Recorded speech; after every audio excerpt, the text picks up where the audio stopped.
For today's video mga katrops, panibagong araw, panibagong food trip na naman tayo ngayon. Ito nga pala yung niluto ko ngayong araw. Napakasimpleng pritong tilapia nga lang ito mga katrops, pero mas naging espesyal dahil sa mga nilagay nating mga iba't ibang pampalasa.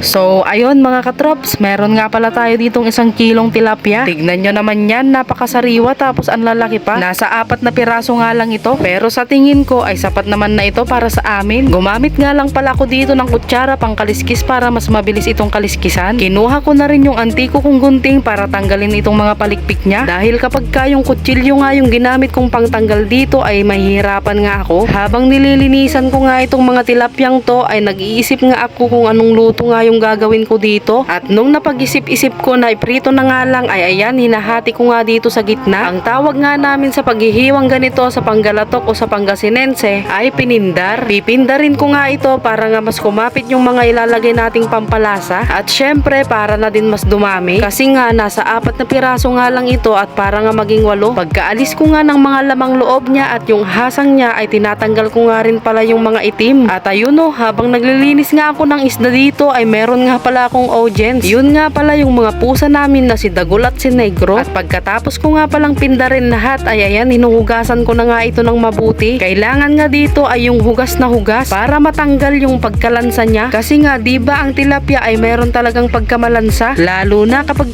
hindi nga ito nalilinisan ng mabuti. At dahil imamarinate nga natin ito mga katrops ay gagamit nga tayo dito ng maraming bawang. Literal na marami para nga mas maging mabango at para nga mas maging malasa yung ibababad nating tilapia mamaya. Ginayat-gayat ko nga lang ito na parang ganto. Mas pino, mas masarap. At ayan, dito na nga tayo sa exciting part. Imamarinate na nga natin itong mga tilapia. Inilagay ko na nga dito yung mga ginayat kong bawang kanina tapos tinimplahan ko nga lang ito ng paminta, magic sarap at itong toyo. At ang panghuli ko ngang ilalagay ay itong suka. Mas lalong sasarap pa sana ito kung merong kalamansi. Kahit pipigaan lang sana ito ng mga 3 piraso. At ayan, lamas-lamasin na nga lang natin ito mga katrops para mas kumapit yung mga nilagay nating mga pampalasa. Tip ko nga sa inyo mga katrops, kung balak nyo nga magluto ng ganito ay mas damihan nyo nga sa paglalagay ng suka para yung asim ay mas ma-absorb ng tilapia. Para nga mas maging malasa ito ay kailangan mo nga itong ibabad ng mga nasang 2 oras, 1 oras ganun. At mas maganda nga kung overnight mo nga ito ibababad. Mas matagal ang babaran ay mas lalong kakapit yung lasa. Sa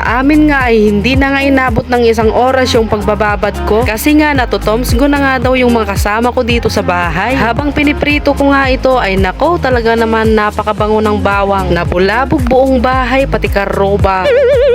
Hindi ko nga pala itinapon yung pinagmarinadan ko dahil gagawin ko nga itong sauce. Sayang din kasi to kapag itatapon lang, pwede namang isabaw sa kanin. Gumamit nga lang ako dito ng slurry pampalapot. At dahil nakaluto na nga ako ay ayan, sumandok na nga ako dito ng aking pagkain. Meron nga rin palang ginawang sausawan yung aking malabs dito na suka na may nilagyan ng bawang tapos asin. Kaya naman tara mga katrops, kain na tayo. Kumuha na rin kayo ng inyong pagkain at sabayan nyo na nga akong kumain. Napaka-perfect nga nitong ating sausawan dito sa niluto nating pritong tilapia. So ayun mga katrops, hanggang dito na lang itong ating vlog. Huwag nyo na rin palang kalimutang mag-like and share. Salamat sa panonood. Bye-bye!